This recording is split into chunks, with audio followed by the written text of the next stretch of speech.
still, yeah. Very happy to be here at the Entrepreneur APAC Summit and Awards. What a beautiful hotel as well. I'm not sure if you guys have been here yet, but yeah, very, very beautiful space. So thank you to the hosts. I've seen some familiar faces in the room, a lot of new ones. So I'm very excited to get to meet some of you over the course of the day, and I've made some amazing new friends here as well, who I'll introduce shortly. But yes, and of course, celebrating today's winners for the awards. So my name is Anthony. I am the director at Be Funded. We incubate and fund startups at the earliest stages.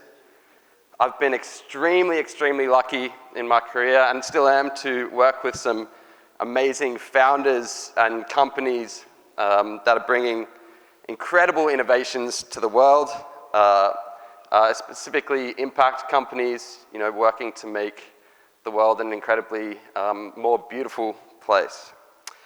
But enough about me. So today's panel discussion is centered around leadership in motion, what it takes to build companies that outlast us, and most importantly, how we manage this responsibility in an extremely rapidly changing world. So I'm very, very excited for this conversation, guys. I'm joined by some exceptional leaders in their fields. So let's get things kicked off by introducing some of my new friends here. Maybe we'll start with you, Norman. Yeah, sure. Thanks, Tony. So yeah, my name's Norman. I'm from Cradle Fund. We are actually a government-owned agency from Malaysia, in charge of being the focal point agency for the Malaysia startup ecosystem development. Not only that, our main focus is very much within the early stage development of a startup, be it in terms of funding, in terms of market access or capacity building. But my background, actually, I come from the corporate side of things. So I've only entered into Cradle in 2020, and I've assumed the role actually in 2022.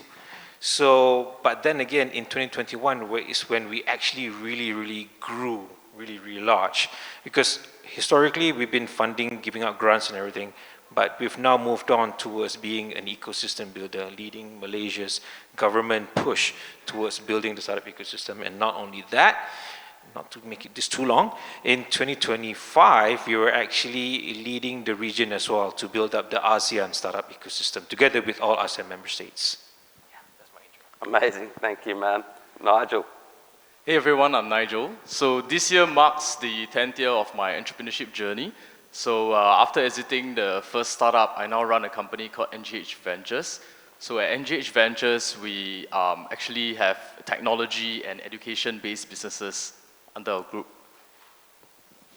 Hi everyone, I'm Oliver. I founded a real estate investment platform called Fraxter. So we've been operating for the last 7 years in Singapore as well as in Australia. Thanks. Morning everyone, I'm Grace Park, co-founder and president at DocDoc.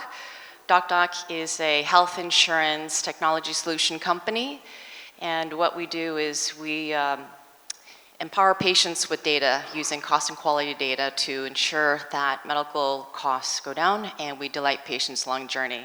Actually, it stemmed from a personal experience with my daughter needing a liver transplant, and so we use that experience to ensure that other patients are empowered in that process as they journey through their healthcare journey. Amazing, thanks for sharing. I've actually got a lot of family in the medical industry, so I'm interested to dive into that with you, Grace. But let's start with the most obvious question. I think I'll throw it out to the entire panel, which is, when you think about leadership that outlasts us, what must exist when we're not in the room? Grace, you take it away. Sure, happy to start. So just from what I shared, I think what's most important to ensure that leadership lasts is actually the why, the purpose. And as I just shared about my personal experience with my own family, but that resonated with our employees and the people we work with. So, but I think that in itself, the why is strong, but it doesn't, there needs to be more. And so I would actually harken back to my military days, and maybe the Singaporeans here who had done national service may resonate this concept called commander's intent. And it helps to share how, how do you do that? And so what that means is you share the mission and you set the boundaries, and that allows the people that you work with to make progress and not just wait for the founders. Amazing. Yeah. Well, I didn't know you were in the military. Oh yeah. So I think similarly, I was in the military for 17 years, flying Apache helicopters in Singapore. I also continue to do national service up to today. I think the leadership style is definitely a lot different in the military and compared to if you run a startup as well as in the corporate world. So I like to give my team a very interesting task of keeping the company running while I'm playing golf. So that is a good test. So the litmus test is really how many times you have to call me up while I'm playing golf to ask me something, or to check something with me. So I try to make myself redundant in a sense. Golf is the primary reason why. And I think it's a good thing. So what must exist is actually a delegation. So in the military, there's a lot of delegation of duties. So the managers themselves must be able to independently make decisions on the spot. I think that's very important. So they are able to, have approvals at their own levels, and they do not need to refer back to me. So I try to do that more often with the team as well. Yeah. Great. So I was in the military as well, but only for 2 years. Gosh. just for the NS period. But through the entrepreneurship journey, systems and structures have proven right for us. Structures help to ensure that we have the right team, people that are able to make decisions through our empowerment, and systems has really enabled us to be able to scale, not just on the process level, but on the business level as well. So these two would be the key parts for me. Cool. It's always the hardest being the last one to answer the question. But having said that, I echo every single one. Although I was not in the military, but I was born by a father who was in the military, so I can kind of resonate, right? Yeah. Yeah. Just to add on, I mean, we've heard about the purpose, why. That's very, very important, the vision. We got to set the vision, we got to set that guidance, right? And for me, empowerment is key. Building up that next generation of leaders within the entity itself. Middle management, focus on the middle management, empower them, get them to make their own strategic thinking, strategic plans and how to execute them. So that, yes, then the leaders can become redundant and go on and play golf or actually find new businesses and stuff like that, right? And also one more thing that I'd like to add on is like, we all must be agile. It's not just for the leaders, the structure as well, because things change. For us as a government agency, people tend to think government agencies are being very bureaucratic, very structured, and inflexible.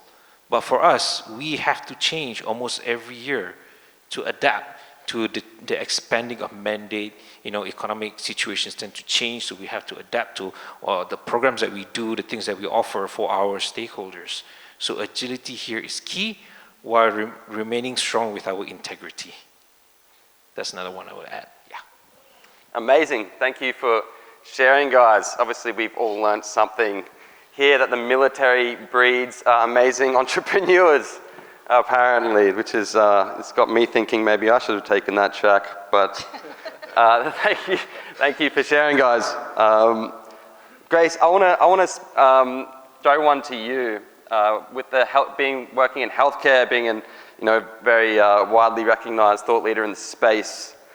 When we talk about digital systems and scalable organizations, how do founders like yourself create values and systems that can survive leadership transitions?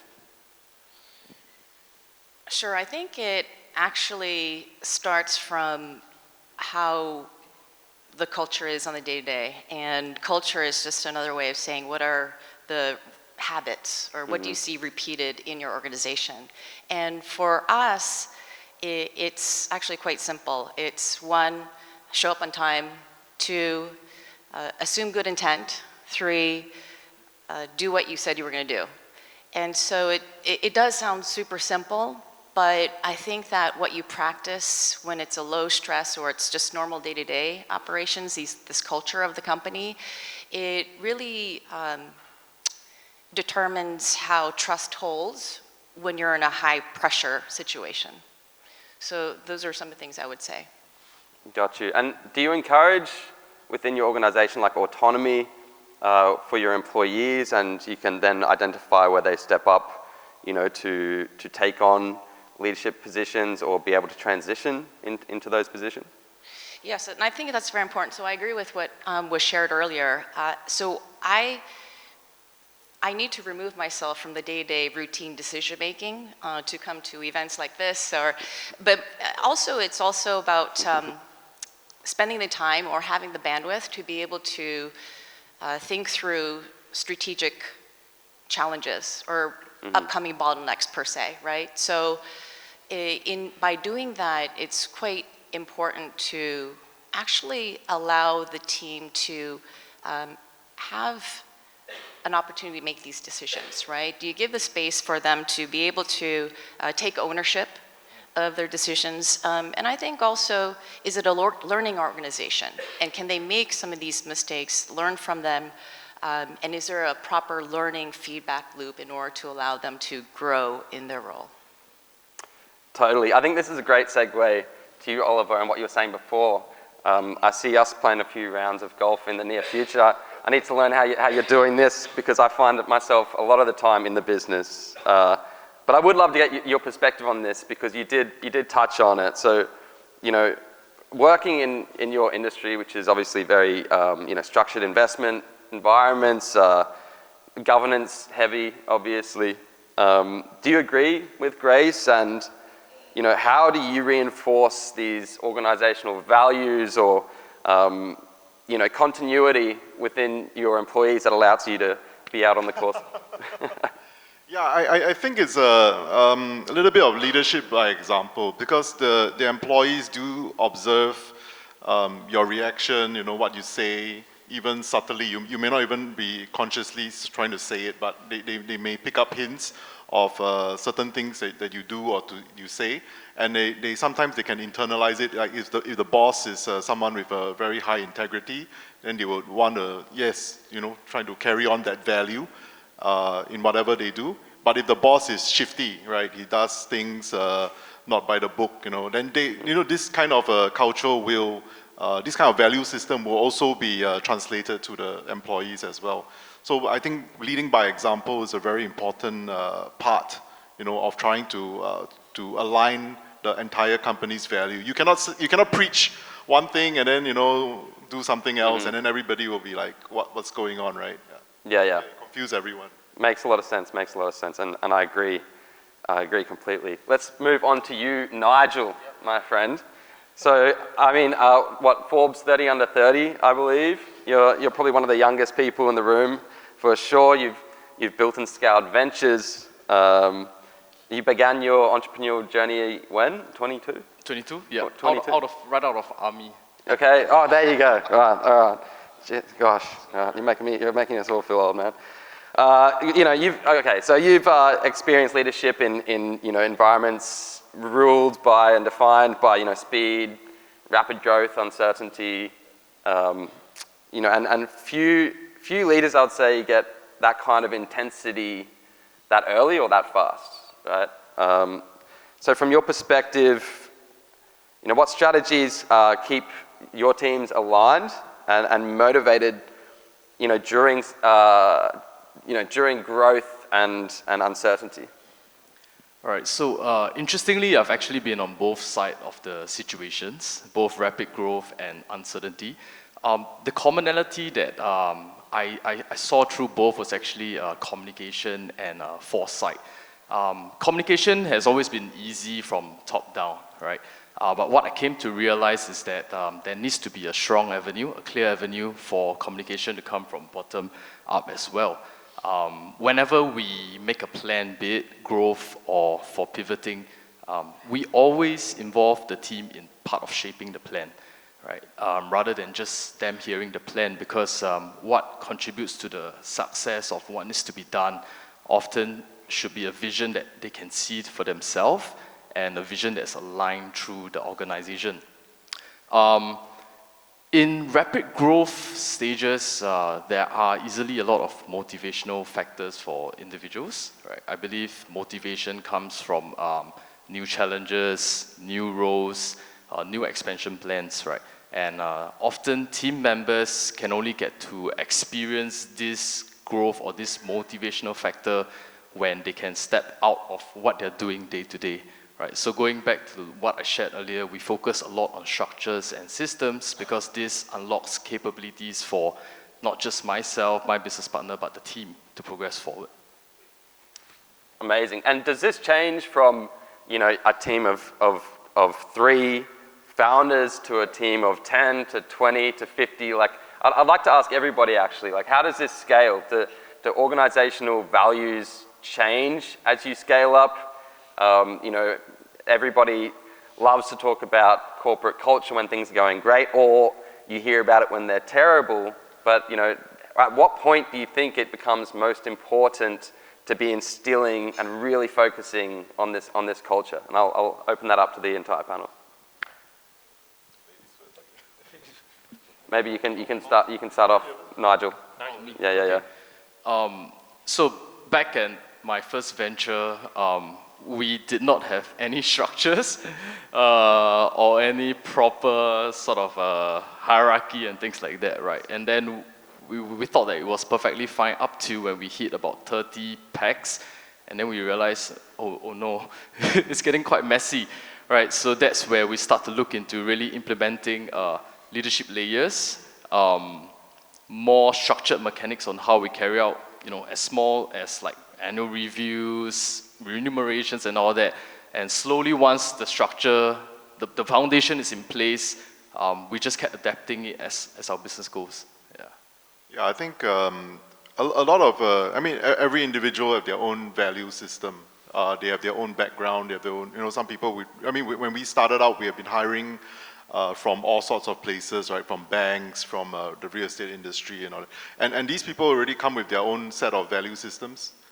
They also bring along their own culture in a way from where they were previously, and I think it sort of worked because those that don't really gel with us or don't really align with our value system, we will try to manage their exit out of the company. So that's something that we do, and I know that because we used to have a very senior management staff who was extremely toxic in the company, and then that really slowed down the business a lot. And so I know during the hiring process, so for future hiring process, we actually do some what I call a vibe check, see whether they are vibing. So sometimes I will also bring in some junior managers as well, and then to see whether or not they are vibing with us. Because if you hire the wrong people, that will really damage the company. Yeah, so it's something that we want to make sure that, Absolutely, yeah. I think that as you scale, the culture has to be cultivated intentionally. And so after the military and before my startup, I actually worked in corporate at Medtronic, the world's largest medical device company. And I recall the days when the founder, Earl Bakken, had roamed the halls of Medtronic. And it was interesting because he would pull people aside and go through the mission statement, right? Because it's just, it was a mega company at the time, multi-billion market cap. But I think that companies naturally go into a state of drift or chaos or entropy, right? And so it has to be carefully cultivated, and it's wonderful when you see it's not just from the founders, but it actually is, trickled all the way down through the organization. Amazing, keeping people on their toes. I also like that tactic of, the management and C-suite interacting with everybody across all levels of the organization. Norman. Yeah. Well, a lot has been said, but I mean, the way we approach things is that number one, you have to have clarity of vision. What is it that the company is trying to do? What are we here for day to day? What are we trying to achieve, right? So regardless if you're a small outfit or a bigger one as we grow, right? I mean, that vision still stays true. So the only thing that changes is just the expansion. You just see more faces. But I do agree about, culture fit, right? When we want to hire new talent, we really have to see whether culturally, not just, how whether they're able, whether, their study backgrounds, but whether it is a good culture fit as well. Because, there's a lot of sensitivities to those who's been around the longest. Definitely, they feel, I have the seniority, this is the culture, and then suddenly we're bringing someone in with a different culture, and then suddenly just everything just clashes, right? But then again, having that clarity of vision puts you in a very objective perspective, and putting emotions aside and being very true to, very clear is, okay, this is what we need to do. So you as a leader, you as a manager, you as an executive within that team know exactly what you need to do at every single point in time. Regardless if the guidance from the top leadership is there or absent or in Singapore doing a panel. So they are very clear about what they need to do. So I don't have to worry about what's going on in the office. I think everything's very well taken care of from that point of view. Can we dive a little bit deeper on that? How do you identify people who can slot into these positions of leadership within your organization? Is people who can emulate you essentially and take that off your plate so that you can be it? Well, I'm not looking for my equivalent per se. I'm looking for subject matter experts within the areas that I need them to do. So, and then of course at the same time, you have to look whether they can really fit with the team, whether they can actually lead the team or work together with the team itself. I do believe in putting the right person in the right position. So if the right person is in the wrong position, then there's something wrong. I got to look into it and say, because it's not to say that this person can't perform. I'm sure this person can do something about it, because I believe in investing in talent. So we use a center for training and stuff like that. But for me, what works more is not in the management books and stuff like that. It's more of experience, and talking to people and understanding about what is it that they want to do with their careers, how do they see themselves, and then try to work with that and work with them. And then eventually they will be on board with your vision and they will put in their 110% every day. Amazing.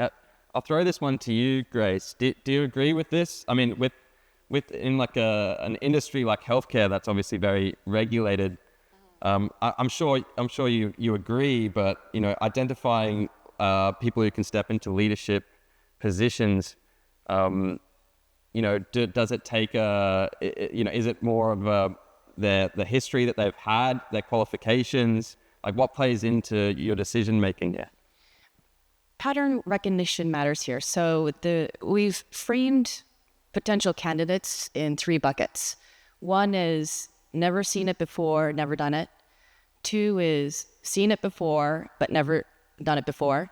And 3 is seen it and done it. And so I think when we're scaling, right, it's rapid, as a founder, there's other priorities that needs to be managed. And so teaching and training a new hire is probably not as high a priority. So if you hire from the ladder, those folks who you've seen and done it before, you know that they're going to hit the ground running in new roles. Got you. Thank you. That makes a lot of sense. Oliver, mate, I've been genuinely looking forward to this one. Why? Because of our chats before and, working in real estate, I've got a personal history there as well, in real estate and structured investments. So I know how leadership, looks very different in these kind of, long business cycles and capital intensive environments, where sometimes continuity isn't optional. It's something that's very structurally needed. So what's your approach to ensuring leadership continuity beyond the founder or the CEO? Yeah, Yeah, so like what I mentioned earlier is about providing, I mean, you need to delegate responsibilities within the company. That's one. And then you also need to allow managers to make decisions independently. So we train them from a very early stage, right? The next thing also, we identify people within the organization for succession. So we do some succession planning.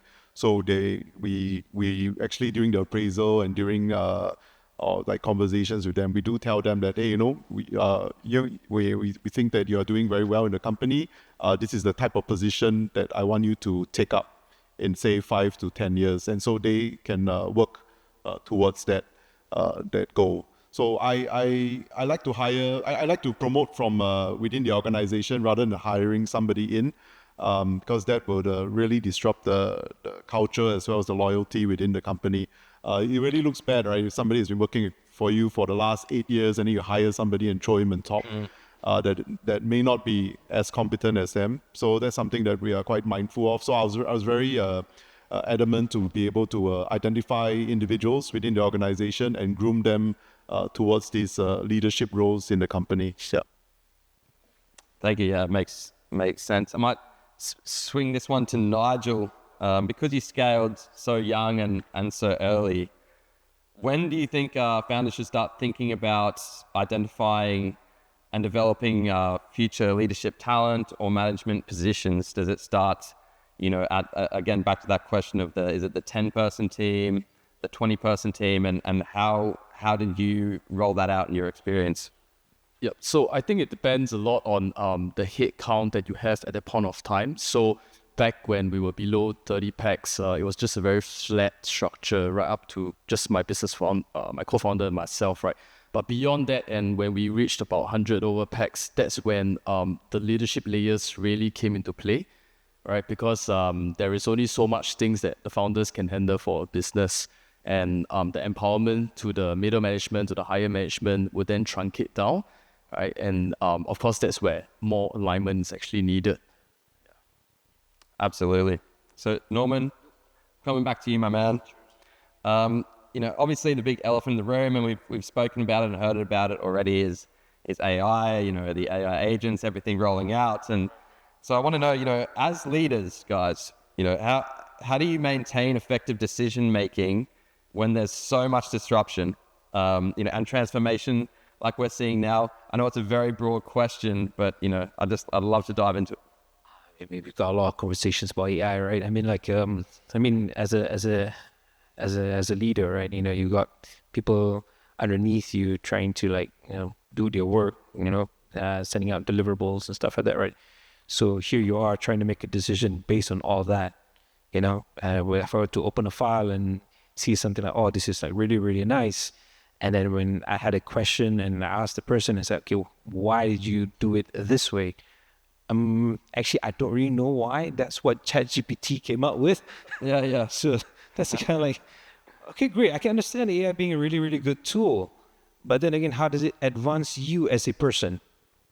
As a person doing this in your role, how does it advance you? How does it make you better? That creates a thought in them and say, oh, yeah, it's an answer. But then again, don't use it as an end-all be-all thing. It is a tool. It is similar to a PowerPoint, similar to Word, similar to Excel, similar to SAP, ERP, everything, actually. It is used as a tool, but to enhance your deliverable, actually, so that we as a company, because we are growing so fast, mandates expanding, expectation is so much, locally and regionally as well. So how do we address in all this in a very short amount of time? These are the tools that's already out in play right now. Let's use it and make ourselves better. That is how you should use the tool. So I'm not really looking for, quick shortcuts. Use the tool, learn from it, and be better from it. That's the way. Nigel, are you more scared? Are you more scared as a leader of AI making mistakes, or your employees that are using AI making mistakes? I'm just thinking right now, I'm sure you've all seen that there was a Deloitte controversy in Australia. There was a $50 million report for the government, and there was a lot of ChatGPT rhetoric in there. Obviously that was a human that was a human decision to do that. So as a leader, are you encouraging people to learn and use these tools in a productive way, and how do you manage that? I'm an advocate for it, right? For sure, we always encourage our whole team to leverage on AI technologies for their day-to-day task. I feel that these AI technologies will help every individual get maybe from 0 to 50 or 0 to 60 a lot quicker, right? And then that's where the human intelligence comes into play to bring it from 60 to 100. Right, so I wouldn't exactly say in our line of business that leveraging on AI could cause any mistakes in their day-to-day work. On the contrary, it really speeds up their efficiency and equips them with a broader perspective of things. So we'll always encourage. Absolutely. Agreed. Oliver? Yeah, so I share some of the same opinions as both Nigel and Norman here. I think I just give you one example. I think sometime last year, somebody sent me an investment memo on a certain real estate project. And the reason why I knew it was ChatGPT generated was because the prompt was also copy and pasted into the Word document that was sent to me. So, I mean, it's a double-edged sword, I think. I think it can be used as a very good research tool, something that help you visualize big data. And also something that, like I always encourage my team to use it, especially when their English is not very strong, to craft a response or even copywriting for the websites or even emails. So this is something I encourage them to do. But it does have it is a double-edged sword that people can just totally rely on it and send stuff that they don't actually read through, they don't really understand, and then it can make them very lazy in that aspect. Yeah. Absolutely. Grace? I feel like companies are either fearful of it or they embrace it. And a big part of it is the founder or the leader in modeling that either bucket. And so in our company, we embrace it. And so then it begs a question. So in strong companies or in companies with strong culture, right? I would say that what permeates is an environment in which experimentation, learning agility is valued, just being curious, right? And finding and thinking through in first principles. Well, these are potential use cases here. Let's experiment and go with it.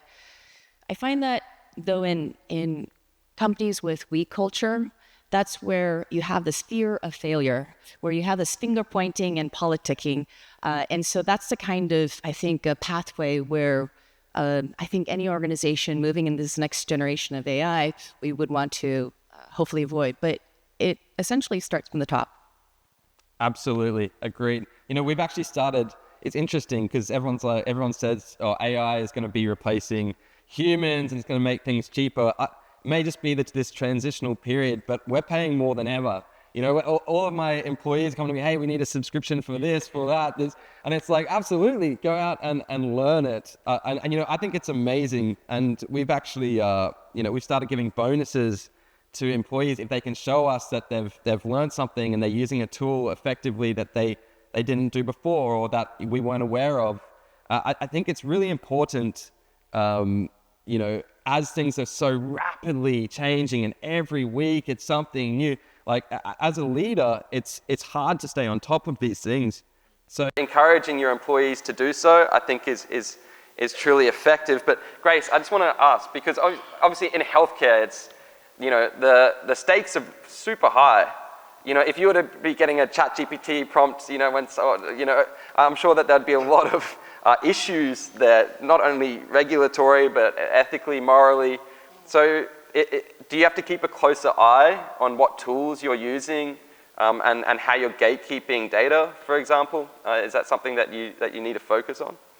Well, so healthcare is a huge elephant, and you could have several use cases and different parts of tackling the different bits of the elephant. And there's a huge debate over in the US, especially with like Verily discussions in regards to HIPAA compliance, and is it really providing medical care, or is it just information, as anyone would kind of check out on Google? So it is going through, I think oftentimes regulations may not always follow, but I believe that is where there is a strong discussion on having regulations follow what is being practiced in the sector. For me, in my sector, I'm in the health insurance space within healthcare, and it's a very traditional industry segment of healthcare. And so I believe that there is so many opportunities in which AI can totally disrupt the traditional healthcare space, because it's been very conservative for too long, over hundreds of years, and that's the mission and the purpose of why we're building what we're doing at our company at DocDoc, is to truly reimagine the way that healthcare should be to patients, using technology and AI in ways in which we are fully compliant with regulations, and also allowing the patient to be in the center. It's not an or. I think you could do it and, plus be in compliance with regulations. Work with regulators to allow for these tools to empower patients. Very cool. Thank you for sharing. Yeah, I love watching the biotech space, and as it evolves, it's probably one of the most exciting verticals. So I just want to run through. We'll start with you, Norman, to wrap things up. In terms of this AI-driven world, what do you believe is what leadership skills become more important as this emerging technology is consuming all? I think it's important to be adaptable, and because you got to stay ahead of the curve, right? Because at the end of the day, okay, for us, we're a government agency, but typically for businesses, right? You gotta keep your edge. So you can't be left behind, because everyone else is probably going into it, and you can't just wait and see. You gotta at least try it out, see how it works. Because today is AI, tomorrow is super AI. I don't know what's coming after that, right? AGI, yeah, more than that, right? So we don't know. Maybe Terminators will come out. So how do you keep your edge?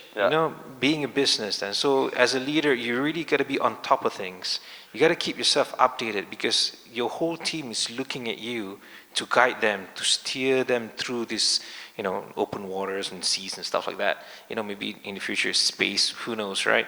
We got a few startups that are looking at space. I think it's very, very interesting. Very cool. But if I were to touch on the startup's perspective, right? Be clear about, because at the end you're a business, be clear about what kind of value are you bringing to your shareholders. It's very important, because at the end of the day, you're still the business. So how do you continue to generate that value to your shareholders? I think that should be on the very top of the minds of leaders of any business. Brilliant. Nigel, we'll move through quickly. I would say awareness, because as AI continues to grow internally within the organization, it really stretches and brings about new opportunities for more productivity, which leads to higher profits for the business, right?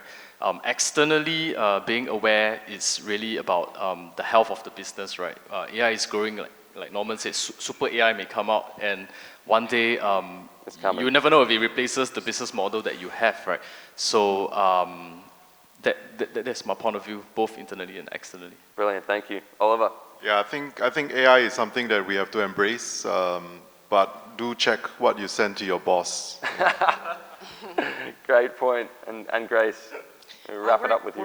We're deep in the AI space, and so we live it every day. Yeah. And so we're really excited to be a part of this and truly reimagine what health insurance should be, and really empower the patients. I think it's going to be exciting times ahead.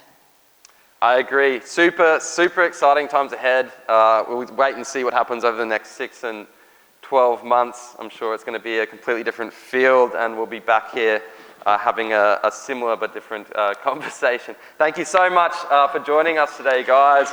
Thank you all.